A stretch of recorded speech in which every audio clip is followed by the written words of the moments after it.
याचसाठी केला होता अट्टास असं म्हणायला हरकत नाही.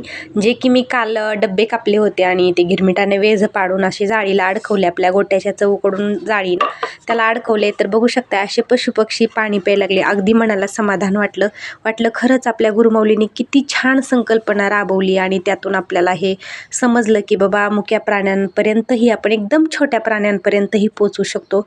खरंच हे व्यर्थ आहे. गुरुमाऊली जर आयुष्यात नसते ना तर खरंच हे व्यर्थ होतं आणि आपल्याला कधीच माहिती झालं नसतं की यांनाही तहान लागते बाबा. कळतं हो मंडळी, कळतं तहान लागते, भूक लागते हे कळतं, पण ते वळत नाही, ते आपल्याकडून होत नाही. फक्त आपली गुरुमाऊली करून घेते मंडळी. आणि खरंच खूप छान वाटलं. असं मी म्हणजे डबके पाणी भरून ठेवला आणि असे पशुपक्षी पाणी प्यायला लागले ना, खरंच मनाला एकदम समाधान वाटलं आणि छानही वाटलं. इकडं मग आमच्या धारा झालेल्या होत्या बघा आणि एवढं म्हणजे आमच्या घासातनं पूर्ण सगळ्या ग्रुपच्या ग्रुप चिमण्यांचा येतो आणि खूप सारा कालवा असतो दिवस मावळाच्या टाईमाला. खूप सारा म्हणजे एवढं धारा काढताना म्हणजे चिमण्यांचा आवाज येतो ना, घासात खूप मोठ्यानं आवाज येतो. म्हणजे सगळीकडले टोळकेचे टोळके आमच्या घासात थांबतात. आणि आमच्या इथं खाली विहीर आहे, एक छोटंसं शेततळ केलेलं आहे आपलं पाण्यासाठी, साठवणीसाठी बोरच्या.